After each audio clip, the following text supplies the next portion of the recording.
So here I am in my own personal 2024 Toyota GR86 Premium, and I've had this car actually since March, and I just haven't really done much of an update with my personal cars lately, so I thought I'd post this and give you some thoughts on the much talked about new 86. So I haven't really gone into much of my own personal cars in the past, and but to give you a brief background, I've owned two of the previous generation BRZs, and I really liked those cars. I feel like they get a lot of undue hate because of the torque dip, but they still, regardless, I think are really, really fun, and I quite enjoyed them.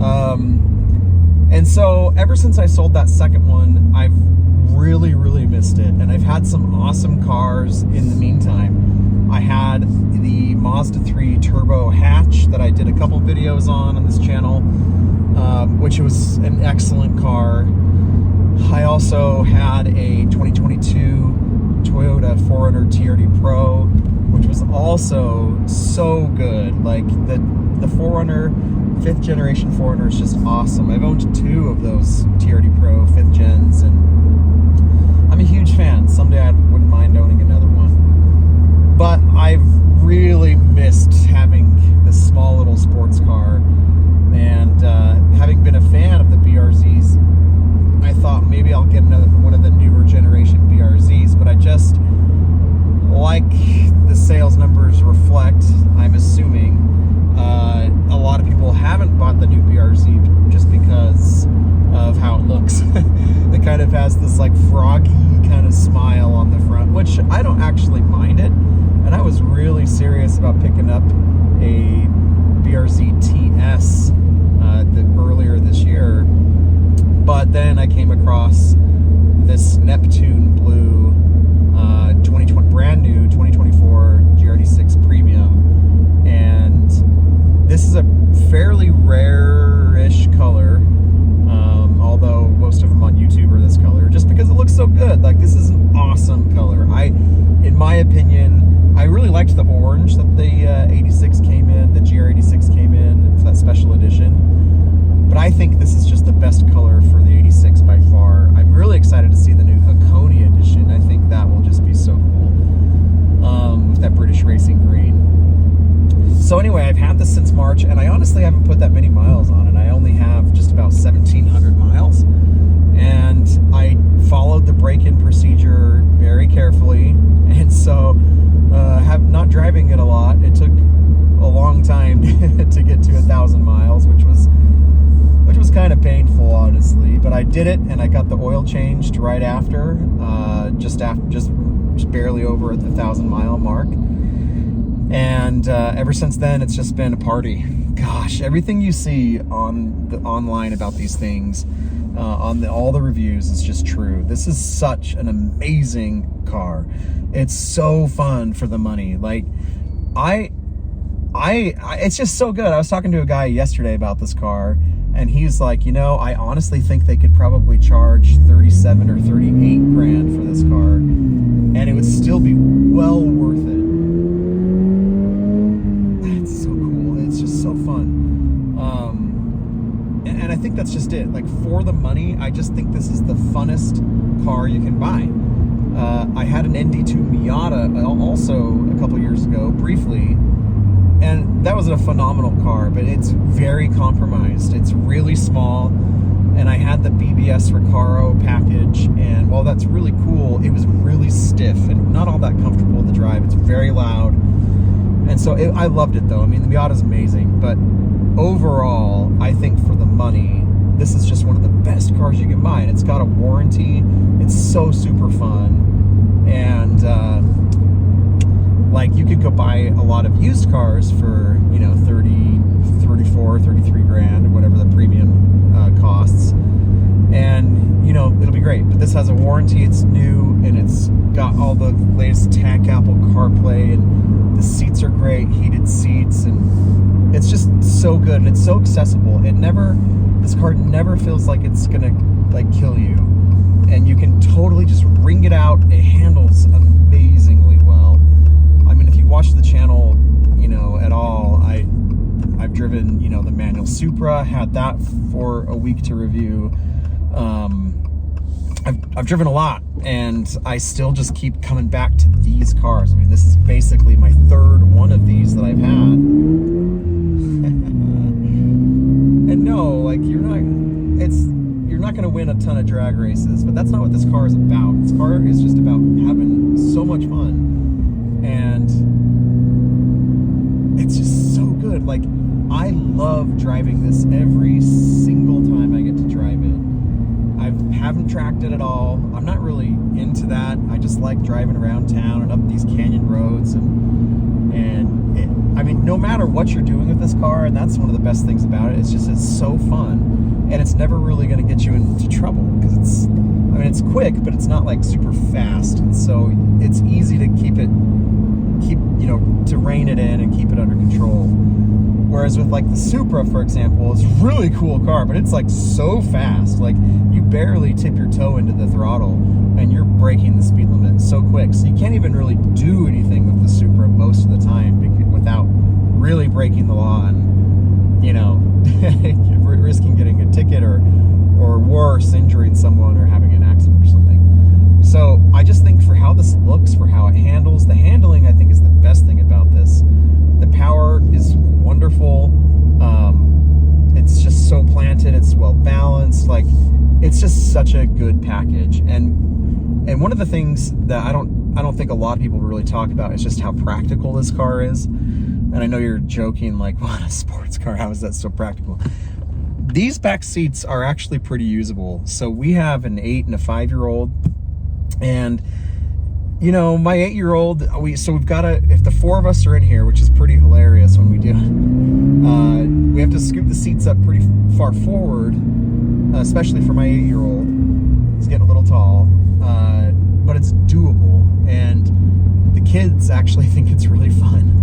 And so you can put 2 kids back there. I actually have had car seats in the back. You can do it. Like, you can do it. I know it's not ideal, but if you're an enthusiast and you just want something really fun, that you occasionally will have the kids in your car, not your wife's car, or your second car, or whatever, you can totally put them in this. And no, you probably wouldn't want to like go on like a trip or a long drive with the 4 of you in here, but you can make it work. And for cargo and stuff, if you fold that back seat down, like, you can put a lot of stuff in here, and it fits, as has been talked about, you know, 4 sets, you know, a set of 4 wheels and tires. If you're going to the track, you just fold that seat down and put them in here. You can put your bike in here.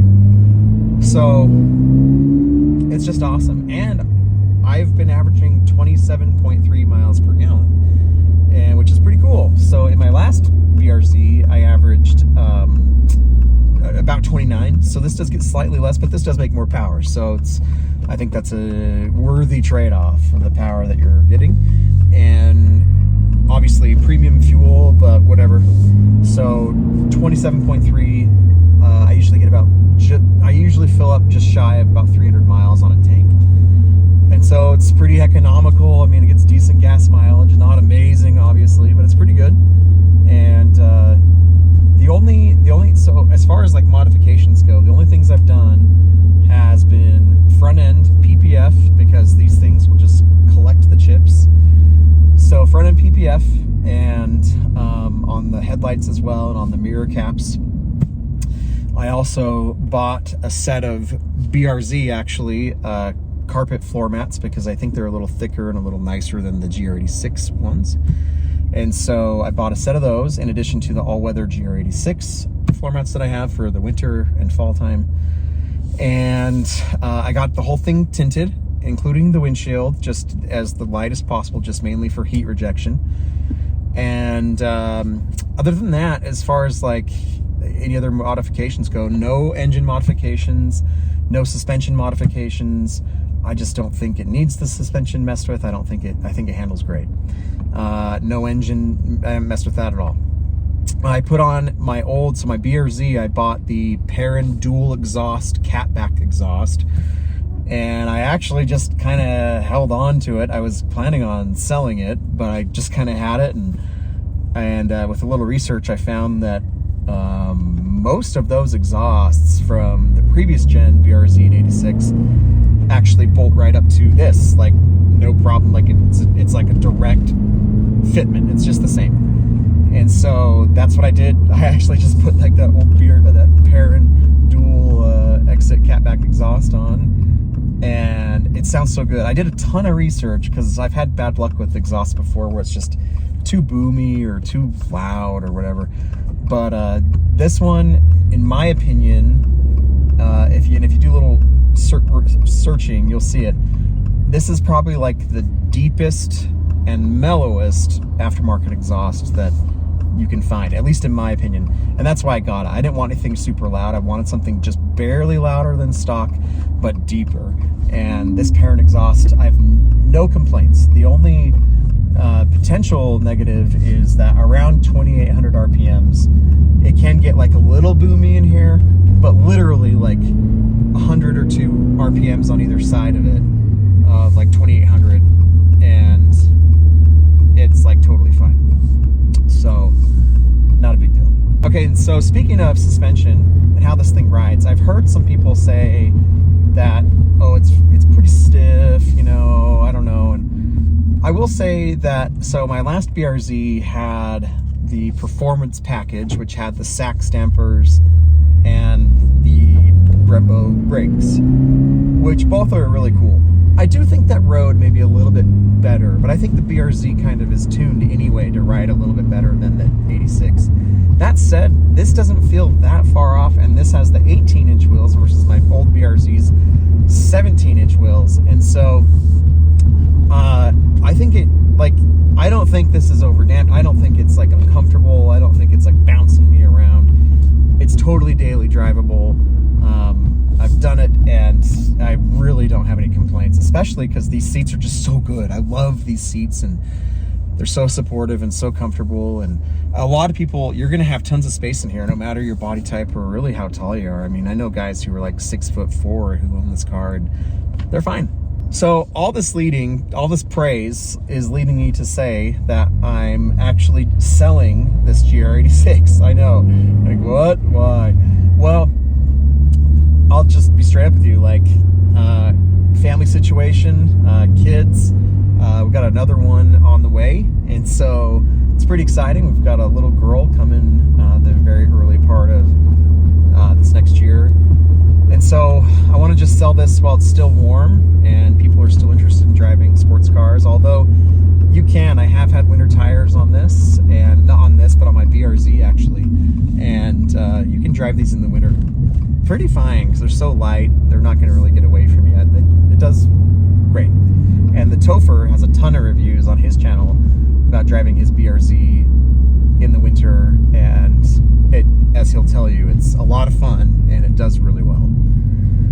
So anyway, I am selling it. This thing is for sale. I wanted to put it up again just while it's still kind of warm and while the miles are still pretty low. It really is basically new, maybe even better than new. I did follow the break-in process very carefully, got the oil change just over 1,000 miles, and it's been all tinted. It has PPF on it, and it has 2 sets of floor mats. It has everything that, like, I think someone would want to have. And if you don't like the sound of the exhaust, obviously the original exhaust is included. You could just put that back on and sell this one for a couple $100 and get some of that money back. So anyway, if you're interested at all, so I'm located just outside of Salt Lake City, Utah, and I'd be happy to meet up or chat. Just email me or message me on social. Email me would be the best way. It's just jasonbellcars@gmail.com. But no, there's nothing wrong with it. This is simply just a family thing. It's changing. I want to be able to fit all 3 kids, and this obviously only has 2 seats, so I want to be able to have all 3 kids in my car, so we can kind of not be just restricted to the one and like having that kind of issue. And if I had more space, honestly, I would just keep it, but we have an older, smaller home with a small garage, and I'm not a huge fan of parking things outside, but this is an odd one that has been garaged this whole time I've had it. But anyway, those are some of the reasons. It's basically brand new, 1,700 miles. And I think I've given all the details. So message me if you're interested. And even if you're not, I definitely recommend checking out one of these for yourself. These are just awesome cars. And I think, again, for the money, you're not going to be disappointed. So anyway, thanks for watching, guys. And I'll talk to you soon. We'll see you.